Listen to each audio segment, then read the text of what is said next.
नमस्कार, मैं हूँ रजनीश दीक्षित। आप देख रहे हैं शेष उत्तराखंड। हमारे साथ अंकिता ध्यानी की मां मौजूद हैं। आज उनको जो है तीलू रौतेला पुरस्कार दिया गया है। उनकी बेटी एथलीट हैं जिन्होंने पेरिस में चले ओलंपिक गेम्स में भी पार्टिसिपेट किया है। हम जानेंगे एक माँ से अपनी बेटी का अवार्ड पाके कैसा लगा। मैम, बहुत गर्व महसूस हो रहा है।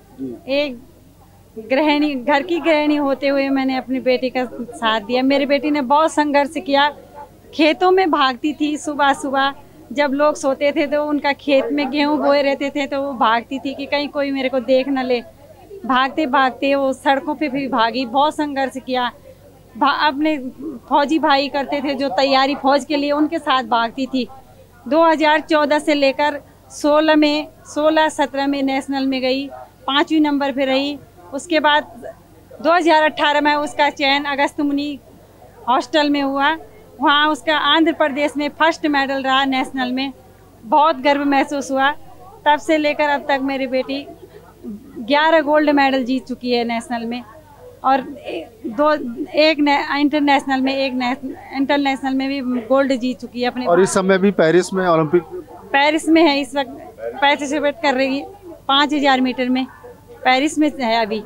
तो एक बतौर एथलीट की माँ, ये आज आपको गर्व की अनुभूति हो रही है जो आज आपको गर्व हो रहा है। तीलू रौतेली का पुरस्कार लेते हुए बहुत गर्व महसूस।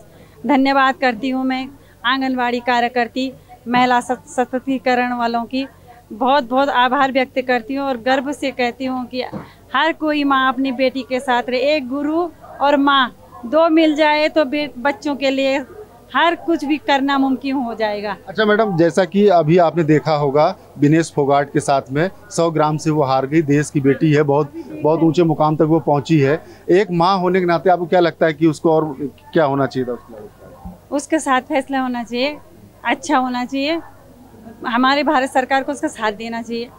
भारत सरकार को साथ देना चाहिए। हमारे साथ एक और महिला है जिन्होंने साइंस में उत्कृष्ट कार्य करने के लिए आज इनको जो है तीलू रौतेली पुरस्कार मिला है। मैडम, बहुत बहुत स्वागत है शेष उत्तराखंड में। धन्यवाद सर। क्या शुभ नाम आपका है और किस क्षेत्र के लिए आपको ये अवार्ड मिला है? मैं डॉक्टर सुधा पाल, हल्द्वानी नैनीताल से। मुझे विज्ञान के क्षेत्र में ये पुरस्कार मिला है।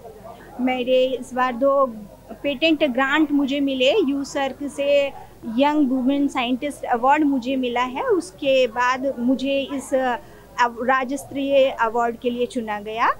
मैं मेरे अवार्ड के लिए, मेरा अवार्ड पूरी तरह से अपने पति इंटरनेशनल खिलाड़ी श्री मुकेश पाल जी को समर्पित करती हूँ। उनका सहयोग मेरे साथ रहता है जो मैं इस काम के में आगे बढ़ पाती हूँ। श्री मुकेश पाल जी भी पिछले साल कनाडा में भारत के लिए रजत पदक जीत के आए हैं। बहुत बहुत। तो आपके पति भी यहाँ मौजूद हैं। बहुत बहुत स्वागत है सर आपका भी। बहुत बहुत धन्यवाद आपका। सर, आप क्योंकि स्पोर्ट्स से बिलोंग करते हैं और आज आपकी पत्नी साइंस में झंडे गाड़ रही हैं, कैसा लग रहा है? बहुत अच्छा लग रहा है। उनकी मेहनत का फल उनको मिला है और वो अपने शिक्षा के क्षेत्र में आगे बढ़ रही हैं, मैं अपने स्पोर्ट्स के क्षेत्र में आगे बढ़ रहा हूँ। दोनों अपने अपने क्षेत्र में अपनी अपनी मेहनत के बल पे आगे बढ़ रहे हैं और किसी आज परिचय का मोहताज नहीं है और समाज को एक नई दिशा दिखाई है शिक्षा के क्षेत्र में और मैंने खेल के क्षेत्र में। दोनों अपने अपने क्षेत्र में आगे बढ़ रहे हैं। अच्छा सर, विनेश फोगाट जो देश की बेटी है, आज पूरा देश उसके एक तरफ अफसोस भी है और दूसरा गम भी है और हर कोई उसे अपनी अपनी सिंपैथी अपने अपने फॉर्म में दे रहा है। आप कैसे देखते हैं? ये खिलाड़ी के साथ नेचुरल रहता है। ये मेरे साथ हो चुका है 2023 में।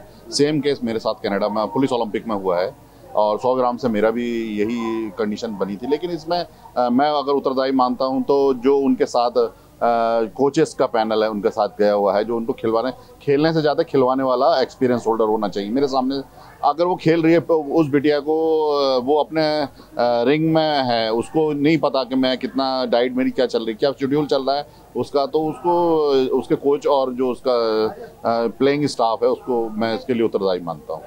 अच्छा, वो देश की विजेता बन गई है, लोग उसे मान रहे हैं। आपकी नज़र में बतौर खिलाड़ी आप कैसे देखते हैं? नहीं, गलत हुआ है। अगर 100 ग्राम अगर उसका वजन, मेरे साथ भी यही हुआ था तो मेरा भी गोल्ड था उस समय, लेकिन अगर वो विजेता बन गई है, गोल्ड है, तो आप उसको इस पनिशमेंट मत करिए क्योंकि pre qualify quarter final semifinal जीत के और फिर फाइनल पहुंची है, तो उसके साथ इतना गलत नहीं होना चाहिए था। अगर पनिश करना है तो आप उसके गोल्ड को सिल्वर में बदल सकते थे। इतना पनिश कर सकते थे। ये कुल मिलाकर मौका देना चाहिए था। मौका देना चाहिए था। खिलाड़ी खिलाड़ी है और बहुत मेहनत करके, और पहली बार इतिहास में महिला रेसलिंग के इतिहास में पहली बार ऐसा हुआ है कि कोई महिला खिलाड़ी फाइनल तक पहुंची है।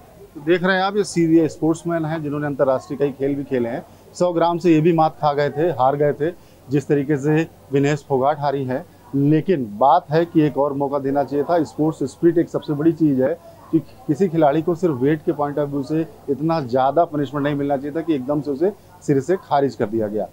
कैमरामैन पंकज तलवार साथ में रजनीश दीक्षित, देहरादून। श्रेष्ठ उत्तराखंड पर खबरों से जुड़े रहने के लिए चैनल को सब्सक्राइब और लाइक करें, बेल आइकन दबाएं और देखते रहें श्रेष्ठ उत्तराखंड।